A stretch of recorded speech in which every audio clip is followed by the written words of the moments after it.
Gas, acidity ଏବଂ କୋଷ୍ଠକାଠିନ୍ୟ ସମସ୍ୟା ପାଇଁ ଏହିପରି ବ୍ୟବହାର କରନ୍ତୁ ଜୁଆଣି। ସଙ୍ଗେ ସଙ୍ଗେ ମିଳିବ ଆରାମ।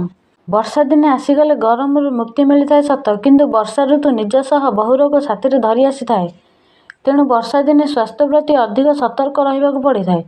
ଏହି ଋତୁରେ ତ୍ୱଚା କିମ୍ବା ଶରୀରର ଅନ୍ୟ ଭାଗରେ ଯେପରି ସମସ୍ୟା ଦେଖିବାକୁ ମିଳିଥାଏ, ତାଠାରୁ ଅଧିକ ପେଟ ସମସ୍ୟା ଦେଖିବାକୁ ମିଳିଥାଏ।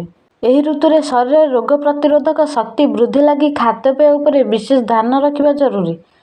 ଏହି ସମୟରେ ବହୁ ଲୋକଙ୍କଠାରେ ବଦହଜମି ସମସ୍ୟା ଦେଖାଯାଇଥାଏ, ଫଳରେ ସେମାନେ ଠିକ୍ ଭାବରେ କିଛି ଖାଦ୍ୟ ଖାଇପାରନ୍ତି ନାହିଁ।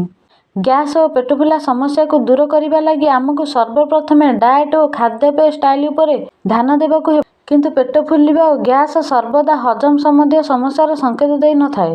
ଖାଦ୍ୟ ଖାଇବା ସମୟରେ ଗପିବା, ଚିନ୍ତାରେ ରହି ଖାଇବା, ଧୂମପାନ କରିବା, ତମାଖୁ ଜାକିବା, ଷ୍ଟ୍ର କିମ୍ବା ସ୍ପୋର୍ଟସ୍ ବଟଲ ବ୍ୟବହାର କରିବା, ପେଟରେ ବହୁତ ଅଧିକ ଭାର ପକାଇବା, ବହୁତ ଥଣ୍ଡା କିମ୍ବା ଥଣ୍ଡା ପାନୀୟ ପିଇବା ଆଦି କାରଣରୁ ଗ୍ୟାସ୍ ହୋଇପାରେ। ଚିକିତ୍ସା ବିଜ୍ଞାନ ଅନୁସାରେ ଜୁଆଣିରେ ଥିବା ଥାଇମୋଲେରେ କ୍ୟାମିନେଟିଭ୍ ଓ ଜୀବାଣୁରୋଧୀ ଗୁଣ ରହିଛି, ଯାହା ବଦହଜମି, ପେଟ ଫୁଲିବା, ପତଳା ଝାଡ଼ା ହେବା ପରି ବିଭିନ୍ନ ଗ୍ୟାଷ୍ଟ୍ରୋଇଣ୍ଟେଷ୍ଟାଇନ୍ ଜନିତ ସମସ୍ୟା ଦୂର କରିବା ସହାୟକ ହୋଇଥାଏ।